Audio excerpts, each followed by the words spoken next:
Tudo bem? Eu estava olhando ontem minha caixa de e-mail, não encontrei a tua dúvida. O que aconteceu? Cadê Sandra, Sônia, Marcelo, Cláudio, Cristiano? Cadê? Bárbara, Juliana, cadê? Não encontrei nenhuma. Espero hoje, quando eu chegar à minha casa, estar bem cheinho o meu e-mail, tá certo? Afinal de contas, só tem dúvida quem estuda. E se você não estiver estudando, aquele que está vai passar à tua frente. E não é isso que nós queremos, não é? Vamos começar a aula? Paramos em sujeito indeterminado. Lembra disso? Vamos embora. Material. Sujeito indeterminado. Então, vamos lá. É sabido que o sujeito indeterminado é aquele que vai, então, executar a ação, mas não é de fácil identificação. Então, alguém executa a ação, mas você não sabe quem foi o executor. É o sujeito indeterminado. Como é que esse sujeito vai aparecer em minha construção? Vamos ver. Então, eu terei sujeito indeterminado quando nós tivermos um verbo na terceira pessoa do plural ou um verbo na terceira pessoa do singular, acompanhado do se.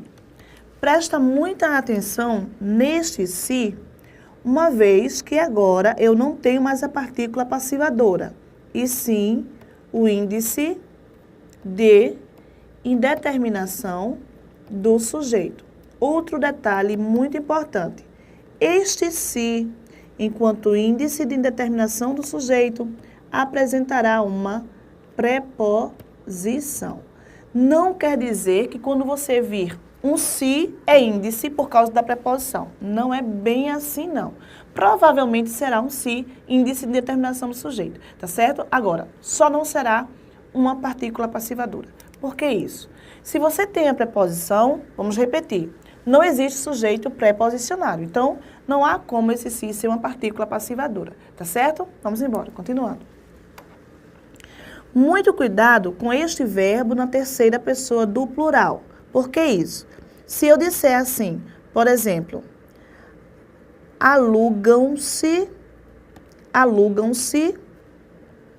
carros para passeio.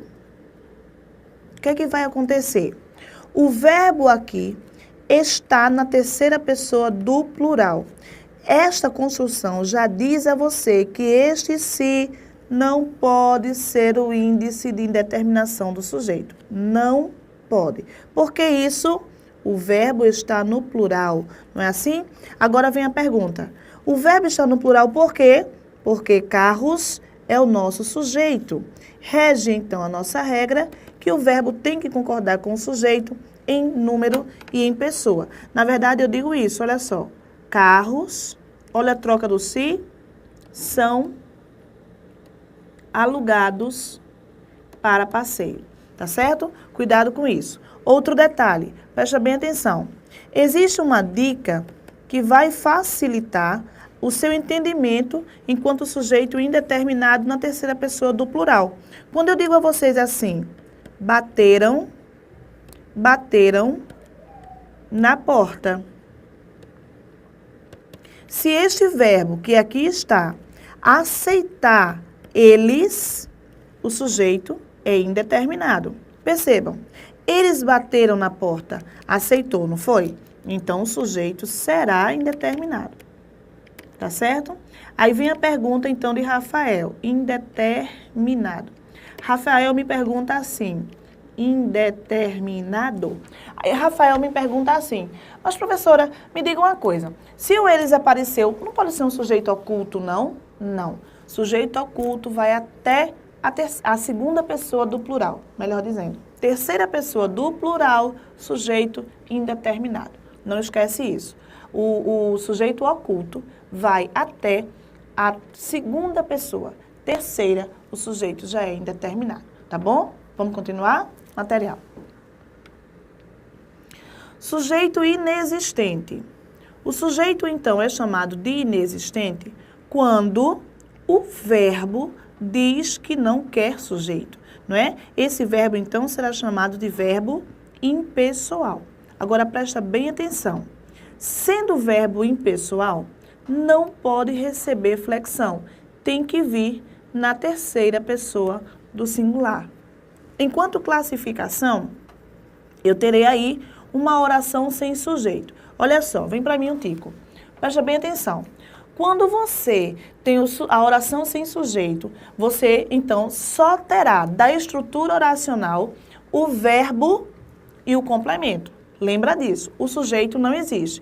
Lembra qual é a estrutura oracional? Sujeito, verbo e complemento. Não é assim? Não haverá o sujeito porque o verbo não aceita, não é? Não aceitando o sujeito, então, não pode haver flexão. Eu não posso ter pluralização neste verbo, porque não existe o sujeito, muito cuidado quanto a isso, e tampouco o verbo pode concordar com o complemento, não pode. Lembra, regra de concordância verbal, o verbo flexionará para concordar com o sujeito em número e em pessoa. Não é com o complemento, é com o sujeito. Se não há sujeito, não há flexão. Isso implica dizer o quê?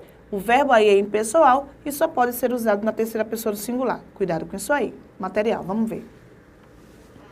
Então tá, eu terei uma oração sem sujeito ou um sujeito inexistente porque o meu verbo é impessoal e não admite um executor de ação. Quando é que isso ocorre? Primeira construção. Verbo haver no sentido de existir, tá certo? Então, verbo haver no sentido de existir, então, o meu sujeito é inexistente. Ou, se o verbo também tiver sentido de acontecer e indicar um tempo passado. Presta bem atenção. É muito interessante esse verbo haver aí no sentido de indicação de passado. Por que isso? É comum as pessoas falarem assim, há muito tempo atrás, não é assim? Este há, que já é o meu verbo haver, está indicando que o tempo passou, que é passado. Então, necessariamente, não há por que eu usar este atrás. Ou eu falo há muito tempo, ou eu falo muito tempo atrás. Há muito tempo atrás não rola, não dá, tá certo? Fica errado, fica feio, fica esquisito, tá bom? Cuidado com isso. Vamos embora, material. Eu digo então, não haverá problemas na fábrica. Presta bem atenção. Eu consigo trocar o verbo haver por existir. Não consigo? Então, não existirá, olha aí, troquei, não é? Agora, muita atenção nisto aqui. Por quê? Vamos lá, vamos ver por quê. O verbo haver, no sentido de existir, diz a você que não há sujeito na oração. Então, marquei. Não há sujeito na oração. Pronto, tá? Agora, havendo como base tal verbo, eu tenho esta estrutura. Presta bem atenção. Vou aqui só escrever para você entender. Então, eu terei essa estrutura, olha só.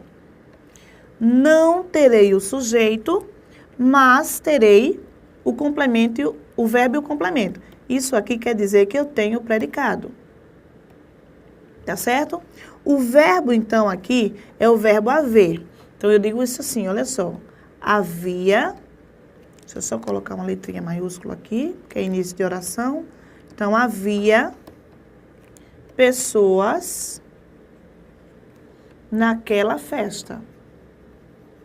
Então, havia pessoas naquela festa. Quando você diz, então, havia pessoas, está aqui, pessoas aqui é o nosso complemento. Faz a pergunta, conversa com o verbo. Havia o que ou quem? Não é isso? Resposta, pessoas. Como pessoas complementa o verbo haver, este verbo, então, é transitivo direto, a pergunta é regida por artigo e pessoas é meu objeto direto. Perfeito. Cuidado, então, para você não flexionar o verbo para concordar com pessoas. Haviam pessoas, de jeito nenhum. Por que isso? Vamos repetir? O verbo flexiona para concordar com o sujeito. Se não há sujeito, não há flexão. Tá certo, professora? Lembra a pergunta de Rafael? Mas, professora, pessoas está no plural. Por que eu não posso dizer haviam? Eu não posso. Porque o verbo não concorda com o complemento. O verbo concorda com o sujeito. Se não há sujeito, não há flexão. Cuidado com isso. Material, vamos lá. Agora, olha só. Se eu... alguém questionou aí. E naquela festa é o quê? Eu escutei daqui. Naquela festa, então, é adjunto adverbial de lugar. Não esquece, faz a pergunta. Havia pessoas, olha a pergunta. Onde? Olha a resposta. Naquela festa. O adjunto adverbial, então, vai te dar a circunstância de lugar. Continuando. Se porventura eu queira, então, trocar o haver por existir, o que vai acontecer? Olha só. Existia pessoas naquela festa. Se eu quiser, então, substituir o verbo haver por existir, automaticamente pessoas, que até então era meu objeto direto, passará a ser sujeito. Isso quer dizer que o verbo tem que ser flexionado para concordar com o seu sujeito. Pessoas existiam naquela festa. Lembra, o verbo que é impessoal é o verbo haver, no sentido de existir. Se meu verbo for o verbo na construção for o verbo existir, então ele tem que ser flexionado. Vamos repetir? O verbo impessoal é o verbo haver, no sentido de existir. Não flexiona. Se eu substituo por existir, esse verbo tem que receber flexão. E aquilo que para um, o haver, era complemento, para o outro, o existir, passa a ser sujeito, tá certo? Outro detalhe muito importante. O verbo existir não é verbo transitivo direto. Não é. O verbo existir é um verbo intransitivo. Cuidado para não cair numa pegadinha, tá bom? Continuando, vamos lá. Quando eu falo, então, em verbos impessoais, eu não posso esquecer a presença do verbo fazer, tá? O verbo fazer, quando indica tempo e fenômeno da natureza, também é um verbo impessoal. Lembra, sendo impessoal, só poderá ser usado na terceira pessoa do singular. Outra coisa muito importante, é comum você ouvir alguém falar, fazem 30 dias, fazem 500 anos que o Brasil foi descoberto. Fazem, não. Faz. Professora, 848 dias.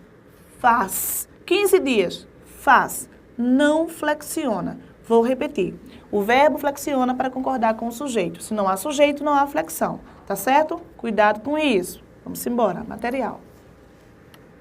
Ontem fez muito calor. Perceba que aqui o verbo fazer indica tempo decorrido, não é? E aqui já fenômeno da natureza, tá? Não importa. Ele não irá flexionar. Continuando. O verbo ser também é um verbo impessoal quando indica tempo e quando indica distância. Qual é o detalhe agora com este verbo? Mesmo sendo impessoal, ele deverá flexionar. Aí você já diz, meu Deus do céu, não acredito. É isso mesmo. O verbo ser é um verbo impessoal porque não apresenta sujeito. Mas este verbo deverá flexionar para concordar com o tempo ou com a distância. Eu jamais posso dizer, por exemplo, que daqui a São Paulo é 35 quilômetros. Eu sei que não é, tá certo? É só um exemplo. Mas daqui a São Paulo é 35 quilômetros. É, não. São. O verbo ser tem que flexionar para concordar com a distância ou com o tempo, quando determinados, tá bom? Cuidado com isso. Lembra, ele não tem sujeito, mas ele flexiona. Se eu perguntar assim, Homero, que horas são? Aí Homero vai dizer para mim, é 2 horas. É não, são. O verbo tem que flexionar para concordar com o tempo e com a distância, tá bom? Vamos lá, material. Já são, olha aí, 11 horas da noite, tá certo? não há sujeito, o verbo é impessoal, mas flexiona. Põe um asterisco e lembra, é a exceção.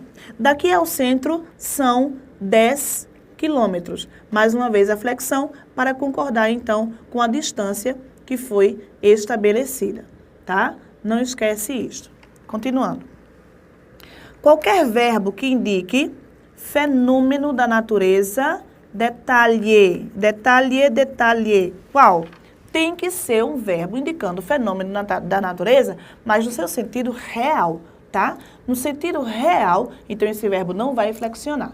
Quando eu digo sentido real, é porque esse verbo pode ser também trabalhado em sentido figurativo, em sentido, no caso, em relação a, por exemplo, chovem canivetes. Eu tenho que flexionar, porque na verdade não cai canivetes, não é isso? Não chove canivete, não tem condições. O verbo aí, então, não está sendo usado em sua acepção real.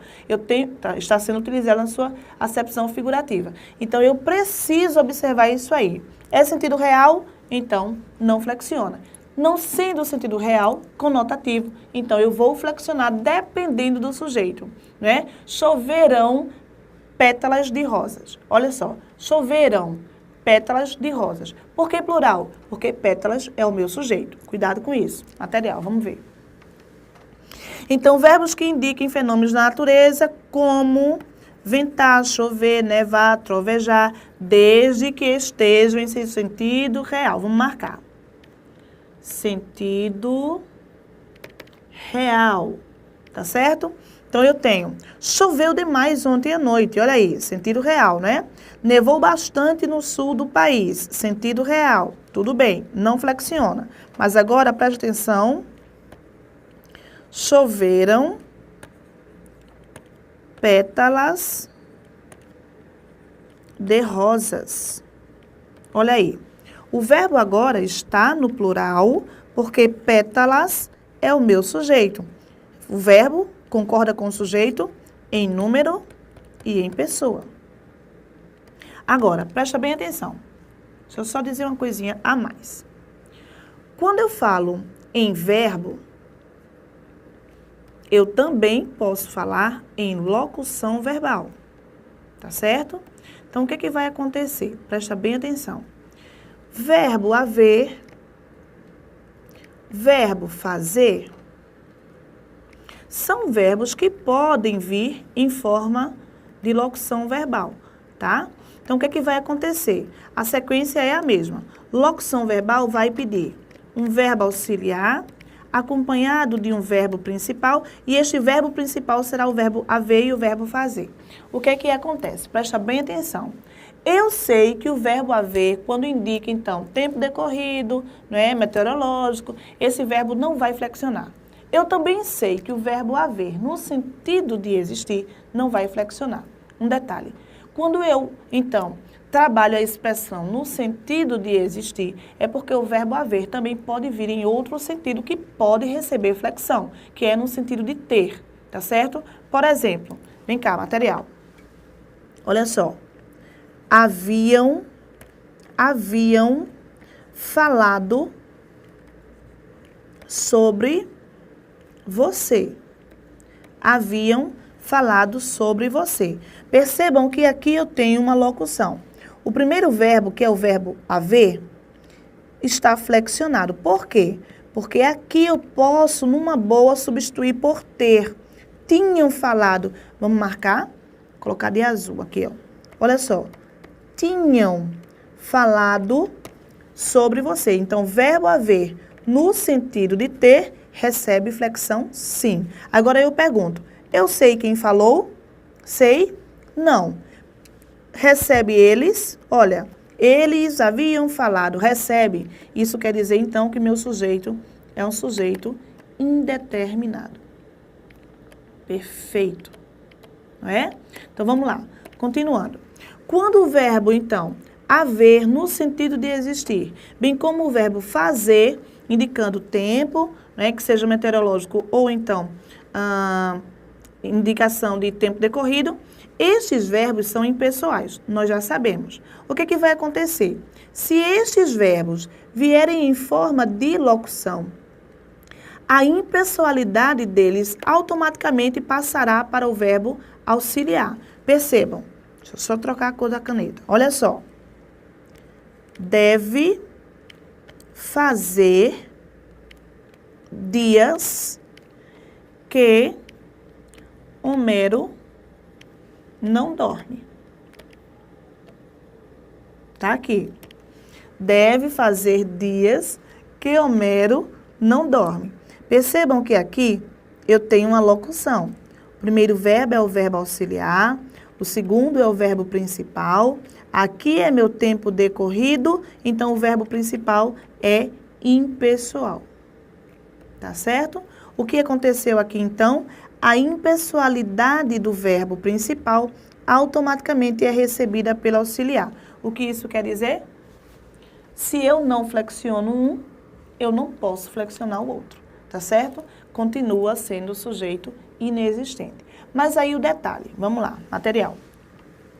Se eu disser deve, opa, já ia flexionar, olha só. Se eu disser deve existir soluções para tal problema. Deve existir soluções para tal problema. Mais uma vez, uma locução. O primeiro é auxiliar e o segundo é principal, mas o principal recebe flexão para concordar com o sujeito. Recebendo flexão para concordar com o sujeito, tal flexão é atribuída ao auxiliar. Portanto, devem existir soluções. E soluções aqui, opa, é o nosso sujeito. Certo? Então, se eu não flexiono um, eu também não posso flexionar o outro. Se eu flexiono um, a pessoalidade, melhor dizendo, do principal, automaticamente para o auxiliar. Lembra, a função do verbo auxiliar é receber a flexão, é a concordância. A função do verbo principal é determinar a regência, se é transitivo direto, se é transitivo indireto, por aí vai, tá bom? Vamos embora, material. Predicação verbal. Então tá. A predicação verbal é exatamente aquela questão que nós terminamos a aula de verbos, não é? Como é que meu verbo se comporta na sintaxe?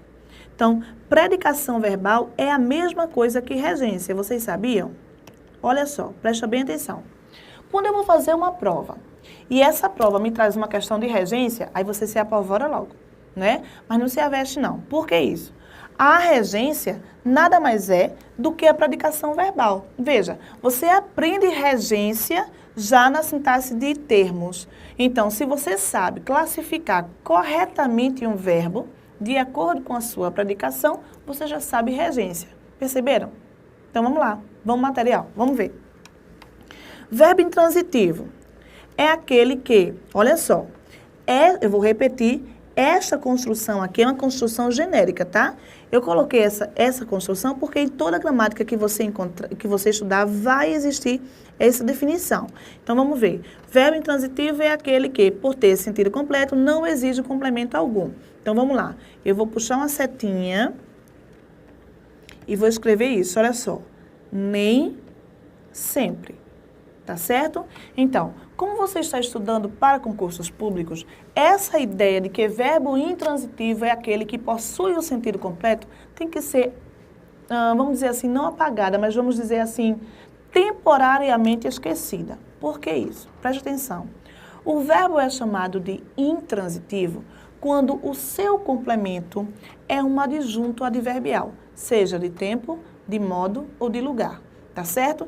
Este adjunto adverbial é o complemento circunstancial. Será ele que irá determinar a circunstância para a ação estabelecida pelo verbo intransitivo.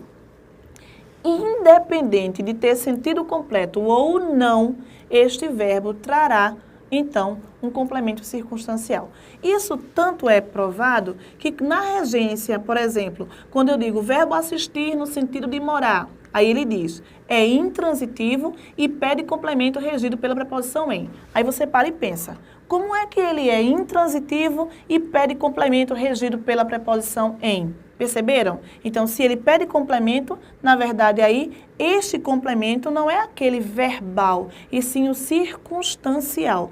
É o complemento que indicará uma circunstância para a ação do verbo intransitivo. Tá bom? Vamos lá. Vamos entender isso melhor? Material. Vamos ver? Os pássaros voaram. Perfeito. Sentido completíssimo, não é? Mas alguém pode perguntar. Voaram, olha só, para onde? Não é assim? Então, este onde me dá a ideia de lugar. Aí eu vou e faço isso. Olha só, os pássaros voaram para o horizonte. Se a minha pergunta foi onde, a minha resposta determina, então, a presença de um adjunto adverbial de lugar. Tá certo? A ideia é que você faça a pergunta ao verbo. Dormia calmamente a criança. A criança dormia, olha a pergunta, meu povo, como? Olha a resposta, meu povo, calmamente. Então, aqui eu tenho um adjunto adverbial de modo. Tá? Então, não esquece. O verbo é intransitivo? É. Possui o sentido completo? Nem sempre. Tá bom? Eu estou. Sentido completo? Não. Eu estou. Não. Onde? Eu estou nos estúdios do Eu Vou Passar. Olha só. Onde aí estabelece que a minha resposta é uma adjunto adverbial de lugar, de tempo, de modo, seja qual for aí a pergunta estabelecida, né? Nesse caso foi ontem, então é lugar. Hoje, nesse caso foi onde, então é lugar, tá certo? Então, independente de ter sentido completo ou não, o verbo é intransitivo. O que vai dizer isso a você são as perguntas feitas ao verbo, tá bom? Material, vamos lá. Verbo transitivo. Vamos marcar. Na verdade, quando eu falo de verbo intransitivo, né, a ideia é dizermos que o verbo possui o sentido completo. Já o verbo intransitivo é exatamente o contrário, né? É aquele que não traz em si a ideia completa de ação. Necessita, portanto, de um outro termo, que é o complemento, e esse complemento será chamado de objeto. Para que serve? Para completar-lhe o sentido. Em outras palavras, sua ação transita, não é? Então, quando eu digo sua ação transita, é porque ele pede um complemento. Agora, preste bem atenção. Professora, como é que eu vou fazer para identificar o complemento do verbo intransitivo do complemento do verbo intransitivo? O complemento do verbo transitivo é chamado de complemento verbal. É o objeto direto ou indireto. O complemento do verbo, que é chamado de intransitivo, é o complemento circunstancial. Na verdade, ele não vai completar o verbo. Ele vai indicar uma circunstância para que aquela ação aconteça. Cuidado com isso. Vamos continuar? Material. Vamos ver. Quando eu falo, então, em verbo transitivo, este verbo pedirá um complemento. O complemento é um complemento verbal, será chamado então de objeto e também será classificado de acordo com as suas perguntas. Então, eu posso dizer que meu verbo é um verbo transitivo direto, não é isso? Ou eu posso dizer que o meu verbo é transitivo indireto. Não esquece, você precisa conversar com o verbo. As perguntas vão afirmar isso aí. Quando o verbo é transitivo direto, a pergunta será o que? Ou a pergunta será quem? Quando o verbo é transitivo indireto, a pergunta será regida por qualquer preposição mais que ou qualquer preposição mais quem. Tá certo? Então, presta bem atenção na pergunta. Vamos recapitular? Se o verbo é intransitivo, onde, quando e como. Se for transitivo direto, o que, quem. Se for transitivo indireto, qualquer preposição mais que, qualquer preposição mais quem. No mais, bastantes exercícios. E manda as dúvidas. Um beijinho no coração. Até a próxima aula.